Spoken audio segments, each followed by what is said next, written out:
அந்த விசில் அடித்த நண்பருக்கு முதல் வணக்கம். ஒரு கரெக்டான இன்டர்வல் அடிச்சுட்டே வந்தீங்கன்னா நல்லா இருக்கும். பேச்சுக்கு மேலே வந்துடாம கரெக்டான இடத்துல ஒரு விசில் அடிச்சிங்கன்னா நல்லா இருக்கும். உலகத்திலேயே முதலாக தமிழ் சங்கம், தமிழர்கள் சங்கம் சொல்லிட்டு ஒரு வேறுபாடை நான் வந்து இப்போதான் பார்த்தேன். தமிழ் சங்கத்தை மீறி தமிழர்களுக்கான ஒரு சங்கம் இங்கே அந்தமானில் அமைந்திருப்பதும், அந்த உங்களுடைய சிறப்பான வரவேற்பில் நான் கலந்து கொள்வதும் எனக்கு பெருமை. தமிழ் சங்கத்துக்கு அப்புறமேல வருவோம்.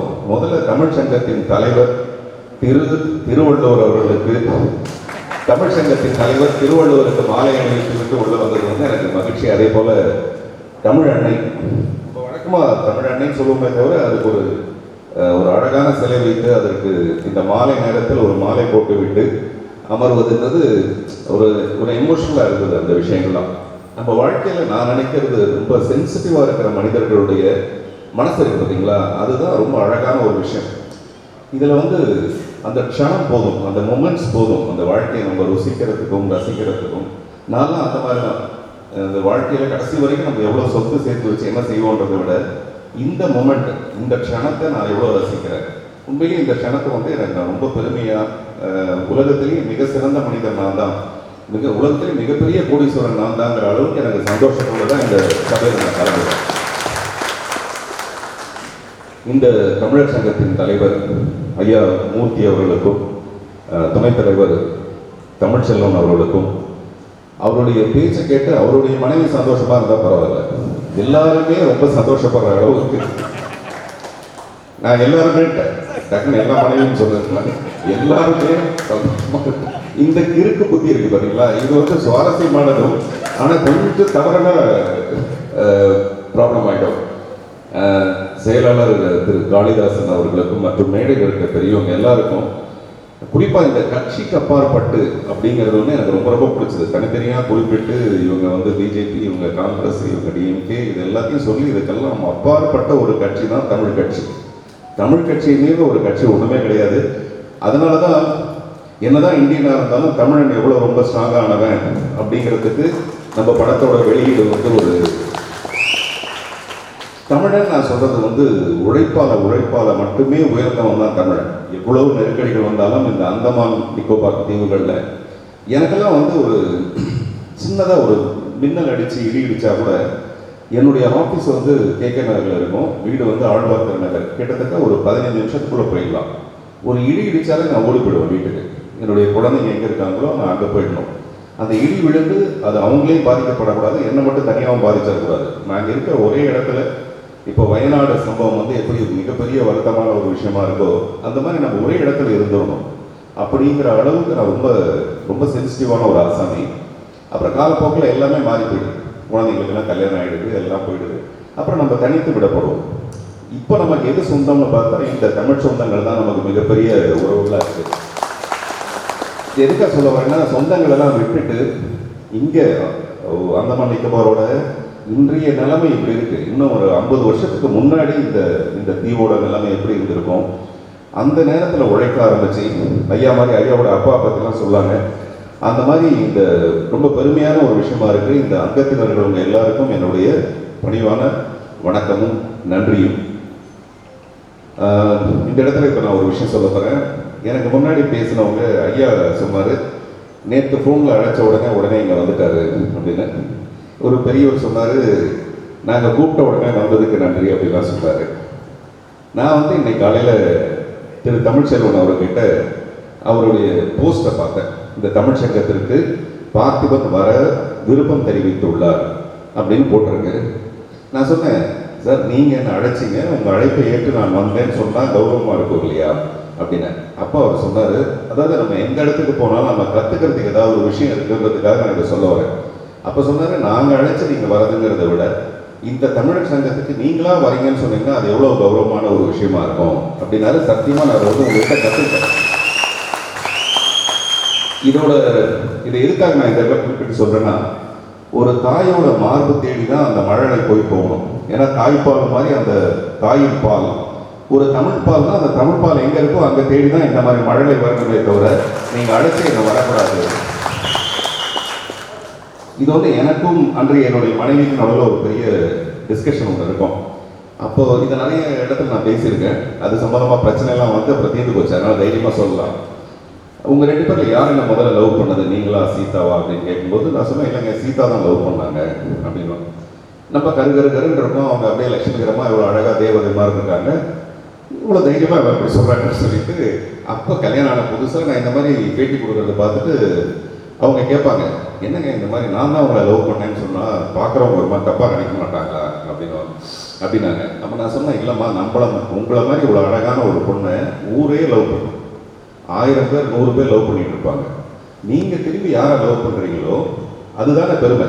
நான் இவனை செலக்ட் பண்ணேன்னு சொன்னால் தானே பெருமையை தவிர உங்களை ஆசைப்படுறவங்க எல்லாரையும் நீங்கள் ஆசைப்பட முடியாது இல்லையா, அது மரியாதையாக இருக்காது இல்லையா அப்படின்னு சொன்னேன். அப்போ வந்து ஆமாம் கரெக்ட் இல்லை அப்படின்னு புரிஞ்சுக்கிட்டாங்க அந்த நேரத்தில். இப்போ நான் பேசும்போது அதே விஷயத்தை சொல்லும்போது அது வேற ஒரு மாதிரியான பிரச்சனையாக மாறிடுது. எதுக்காக நான் சொல்கிறேன்னா, இதையும் அதோட கனெக்ட் பண்ணிட்டு, இந்த தமிழர் சங்கம் யாரை வேணாலும் வரவேற்கலாம். ஆனால் இந்த தமிழர் சங்கத்துக்கு நான் வரேன், நான் வந்து கலந்துக்கிறேன், நானா முன் வர்றது பார்த்தீங்களா, அது வந்து அந்த சீதா வந்து என்ன லவ் பண்ண மாதிரியே பெருமையான ஒரு விஷயம்ங்கிறதுக்காக சொல்லுவேன்.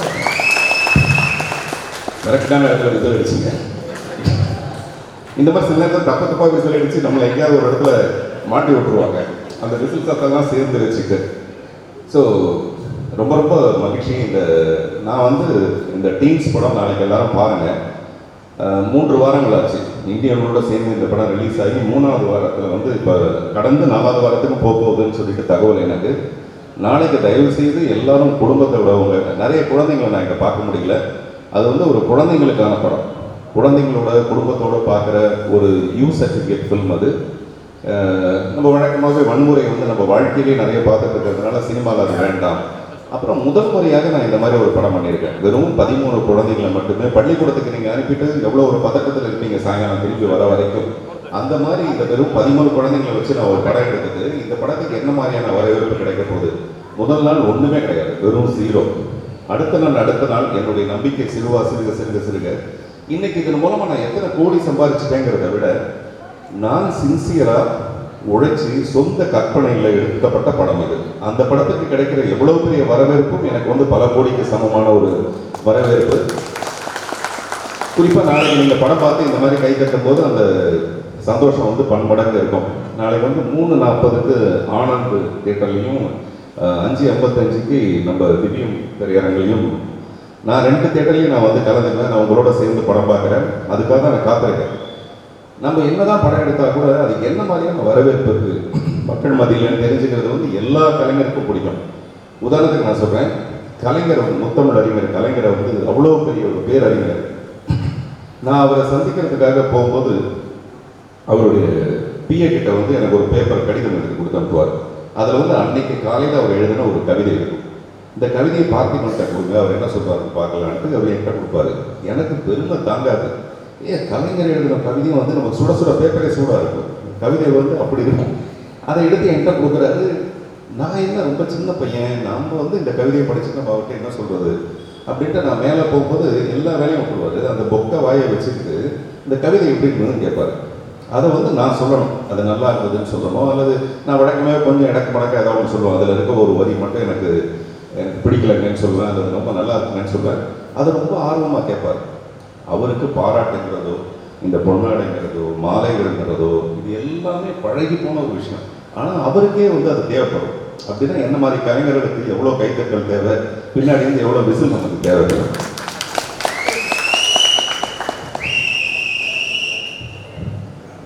சரி, இப்போ நான் மட்டுமே பேசிட்டு இருக்கிறதுக்கு பதிலாக நம்ம எல்லாரும் கலந்து பேசலாம்.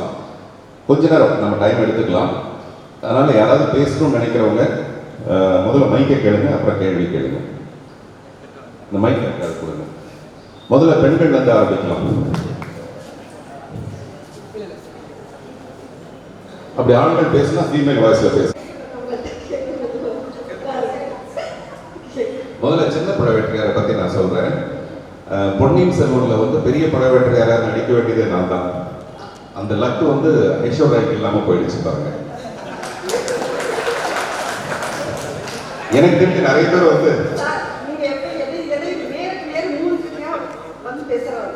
அப்போ வந்து நீங்க ஒரு சின்ன பழவேற்றையா நீங்க நடிச்சதா எங்களுக்கு பிடிச்சிருந்துச்சு.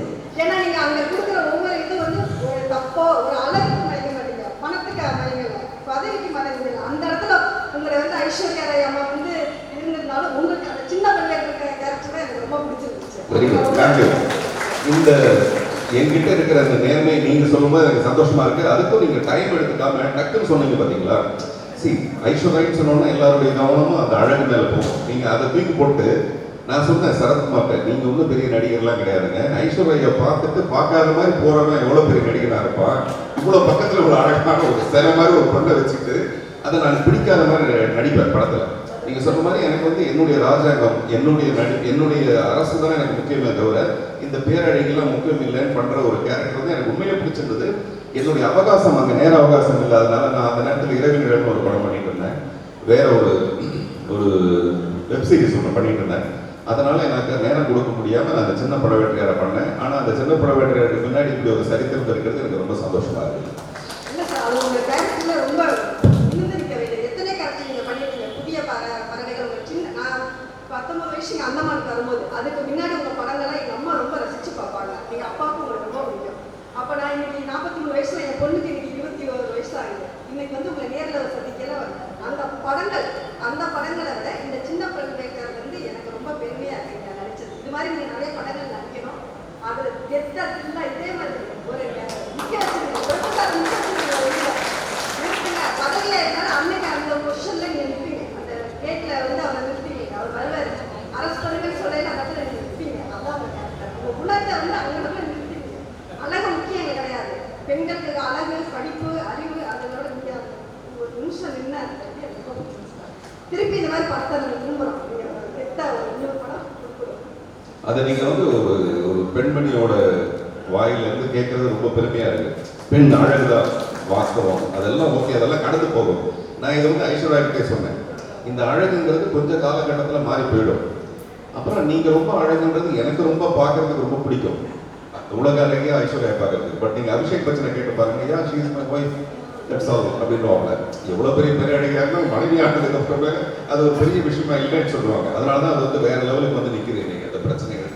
அந்த மாதிரி இந்த அழகோட முக்கியமான விஷயம் அறிவு. நான் இதை நிறைய மேடையில் சொல்றது, ஒரு 20 வயசு வரைக்கும் அழகா இருக்கிறது பெரிய விஷயம் இல்லை, கழுத கூட அழகாக தான் இருக்கும்.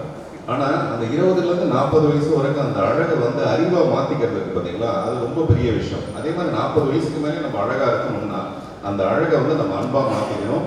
அதுக்கு உதாரணம் வந்து மதர் தெரசா அவர்கள் அப்படின்னு அடிக்கடி சொல்லியிருக்காங்க. நன்றி.